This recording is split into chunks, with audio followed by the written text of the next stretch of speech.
because interesting article talking about the broken, fractured relationship between Nick Sirianni, head coach, and Jalen Hurts, quarterback. And Frank, I think it just speaks to the fact that we have to remember at the end of last season, there was real conversation about whether Sirianni would keep his job or not. This is a reminder that things there are on much thinner ice than we want to acknowledge from the outside looking in Philadelphia.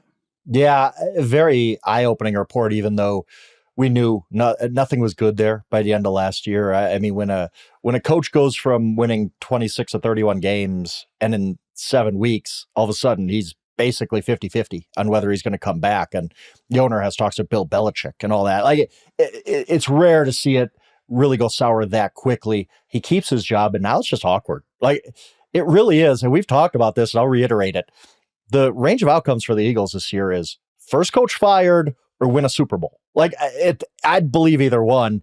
And when you read this story about Nick Sirianni and Jalen Hurts, you get to the heart of that how awkward this whole season might be. Even if they win, it's still going to be uncomfortable because a lot of their business is out there on the streets, questioning Sirianni's X's and O's acumen. And, and it really, you go back to a couple years ago when they made the Super Bowl and you think, Shane Steichen's a pretty good coordinator that they lost, and we didn't account for that enough.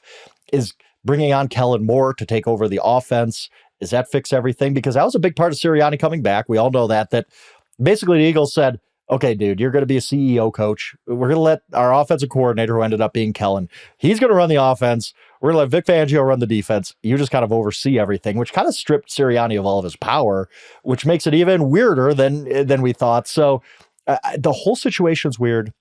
I don't know if it could really be fixed, but winning solves everything. It's just another layer to this Eagles team that I don't know what to make of them. I really don't. I have no clue where this Eagles story is going, just because they were so bad at the end of last year.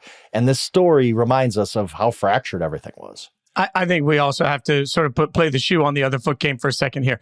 Cowboys fans, I'll just, Kellen Moore. Eagles fans, Kellen Moore because he was the offensive coordinator there.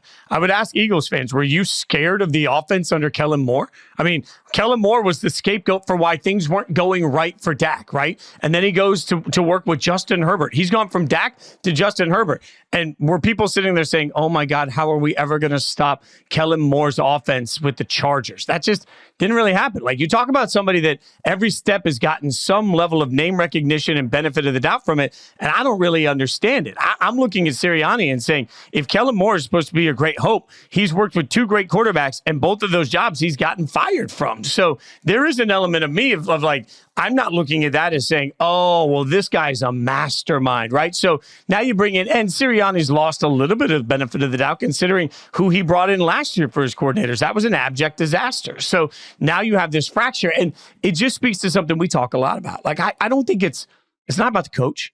It's not about the quarterback.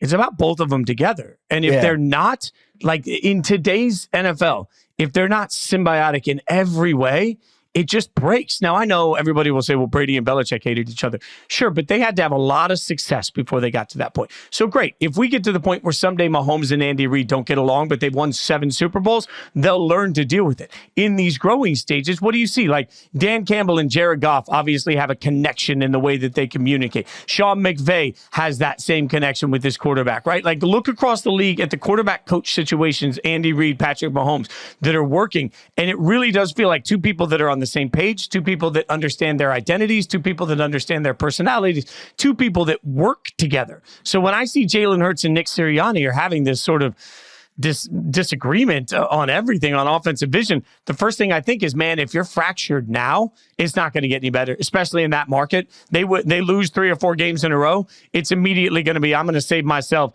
I don't give a damn about this person, because that's what happens when you're not connected.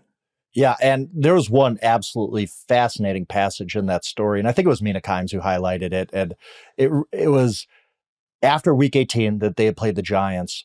The Giants fire Wink Martindale, or he steps away, whatever it was. The relationship ended between Wink Martindale, the defensive coordinator of Giants, and the Giants. Jalen Hurts called up Wink Martindale and basically was like, what's wrong? How did you scheme for us? What's going on? How can we get this better? And in some way, that's just Jalen Hurts. He's always looking to improve, and I respect that about him, his work ethic and all that. So that part of it is very interesting. But the other part of it is, I don't know that he trusted his head coach to give him those answers, right? Like he's looking for outside counsel to say, what the heck are we doing wrong? Why are we struggling this bad? And I think even in the story, if I remember right, Wink Martindale said, I've been coaching 30 years and I've never had that happen, where basically a guy we just played called me up and was like, what's wrong? And I thought that was really, really interesting. And you could chalk it up to just, hey, Jalen Hurts is just, this guy's fired. He's not with the Giants anymore. He could talk freely. He's just trying to get some information. Nothing wrong with that. But you could also look at it the other way of he trusted a defensive coordinator he probably didn't know that well to fix the situation over his head coach. Like really, like you could look at it that way. I thought that passage and that one story kind of summed up the whole thing with the kind of fracture we talked about with Sirianni and Hurts. Again, this could all get fixed very easily. Eagles are 9-1 and everybody's happy again. And we're not, this conversation looks ridiculous because nobody remembers it. But it also, we need to keep it in mind with every Eagles loss this year and every bad thing that happens to them.